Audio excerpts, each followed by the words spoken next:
Hey everybody!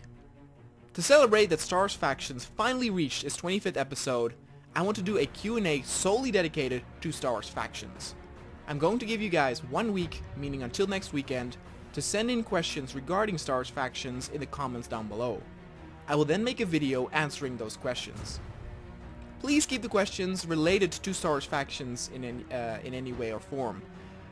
This means no questions like, what do you think of The Last Jedi, or what do you think of Star Wars Battlefront 2? You are free to ask whatever you want as long as it has something to do with Star Wars Faction in any shape or form. I want to thank each and every one of you for all your support for this series that has become my most popular series by far on this channel. Thanks so much to the people who supported me on Patreon, and of course a huge thanks to the mod creators who made it even possible for this series to exist.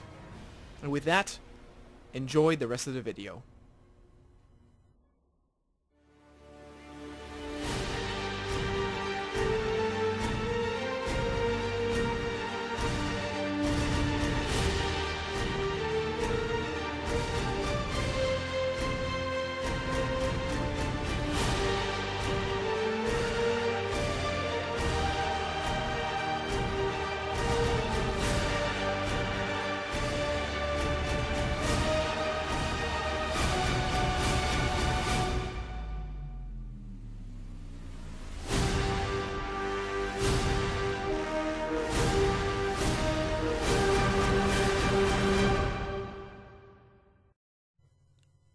Amongst the Empire was a Sith named Dark Senzo, who was notorious not for his skills, but his reckless attitude.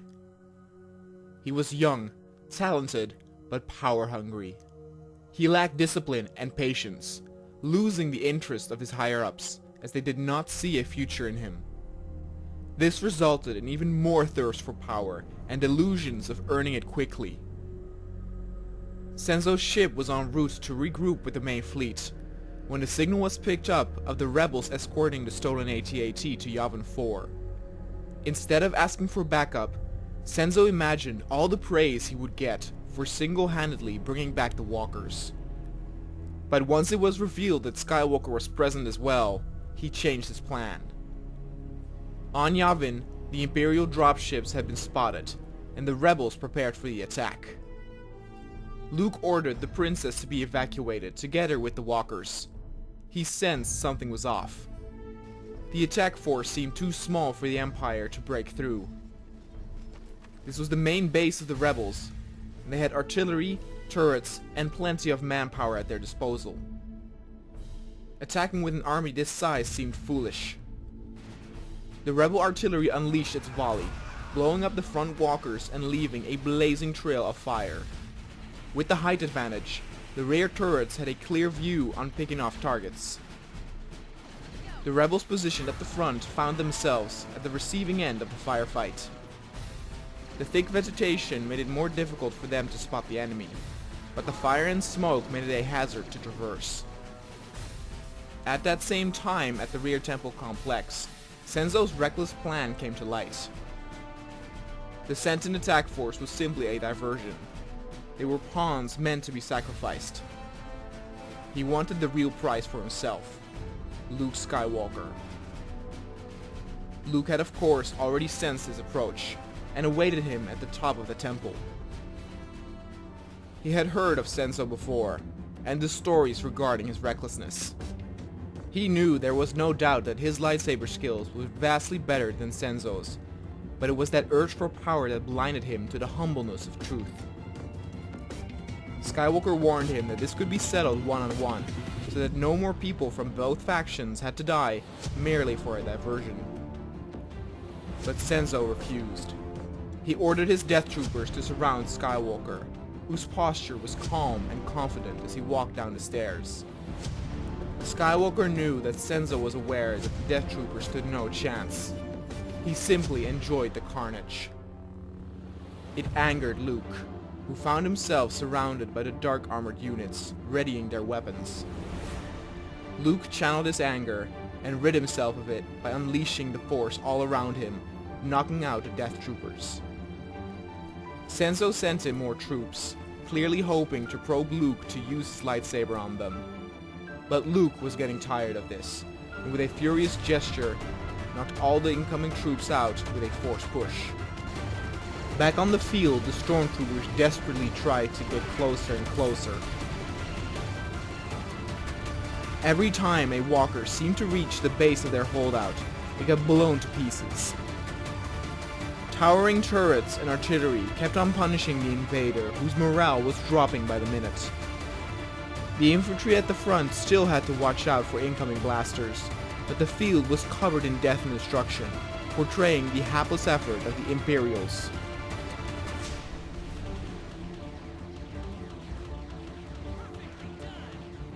And then the final walker was taken out, and the troopers realized that they stood no chance from the very beginning. A full retreat was given as the infantry tripped over the fallen bodies of their comrades. Back at the temples, it was clear that this could only be settled with the lightsaber, and Senzo came in swinging hard, even surprising Luke with how aggressive he was. Skywalker was forced to dodge many of his strikes, which were erratic and uncontrolled, but powerful and lethal.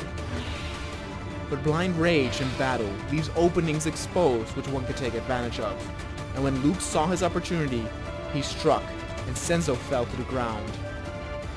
He tried to crawl away, and swung around him like a wounded animal. Then Luke finally put him out of his misery. Luke was standing over the mangled corpse. It pained him to realize how easily he sent his troops into battle to die. It made him angry. He knew how to suppress it, and needed to look forward, as there were more who were just as ruthless and reckless, like Senzo. But who wasn't reckless at all was the Imperial Colonel Maximilian Veers.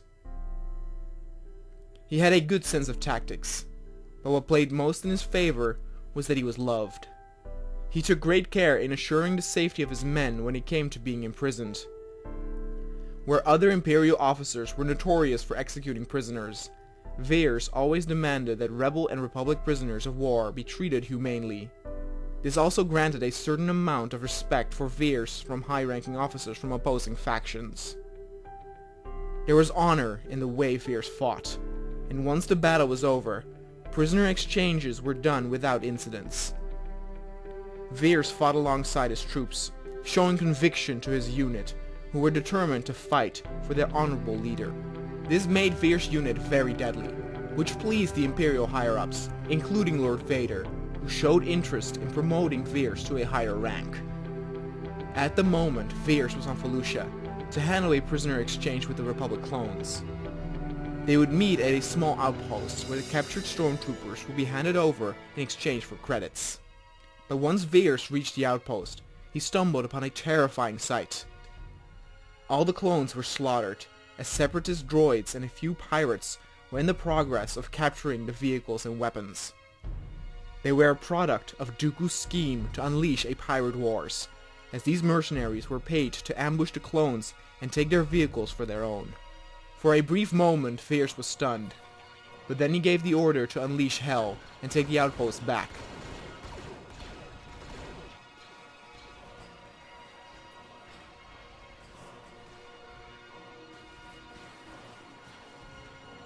More droids, pirates, and even armor were approaching from the north.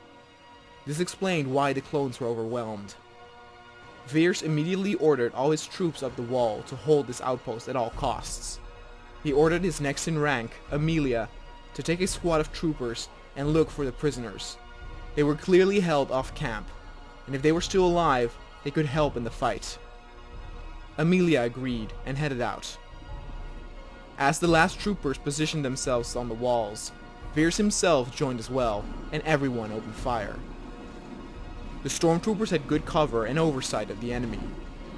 The droid infantry would not prove a problem, but the biggest threat were the incoming vehicles. Retreating would lead to a massive amount of casualties, so Veers had no choice but to hold.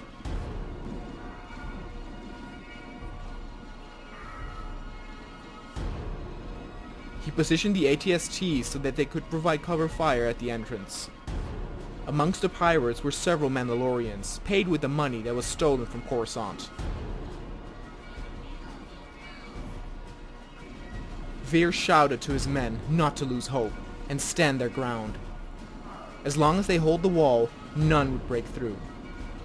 More droids were called in from the flank, and Veers knew that it was only a matter of time before the wall defense would fail. He could only hope that Amelia had located the prisoners by now. Amelia indeed stumbled upon the prisoners at that very moment.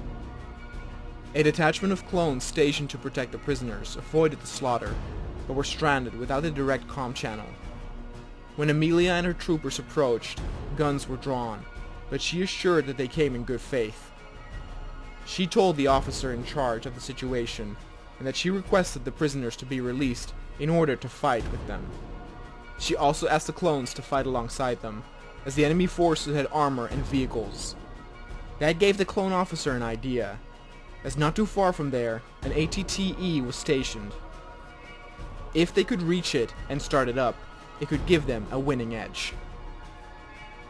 Amelia agreed that this was a good idea, and the Imperial prisoners were released as they all hurried towards the walker. Back at the outpost, things were starting to look grim. More and more droids approached from the flank, as they kept getting closer. The vehicles positioned themselves to tear down the walls on either side. The droids started to use the vegetation as cover, as the Imperials desperately tried to hold their ground. Then, the situation took a turn for the worse. One of the ATSTs was hit by a lucky shot from the enemy armor and exploded. This resulted in the nearby tank to explode as well, and create an even bigger and devastating explosion. It was so strong that it took out a whole row of troopers stationed at the wall. Shortly after, the other ATST was taken down as well. Veers knew it was now only a matter of minutes before the enemy would break through. But he also realized men depended on him, and so he rose up and returned fire, pleading to the others to do the same and avenge their fallen brothers.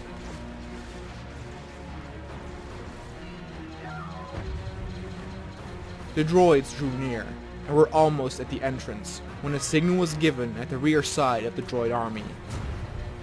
Amelia and her troops had arrived. The clones had lended their weapons to the Imperial prisoners, and piloted the giant walker. Clones and stormtroopers fought alongside one another as brothers in arms, ignoring the state of conflict their factions were currently in. The ATTE crippled the pirates' APCs and armor. The tiny droids in comparison were no match for the Colossal. The field was scattered with droid parts, as the outpost was smoking and burning in the background. It was a close victory for Veers and his men. He went out to greet and thank the clone officer. The credits originally promised were handed over, as were medical supplies exchanged for wounded on both sides.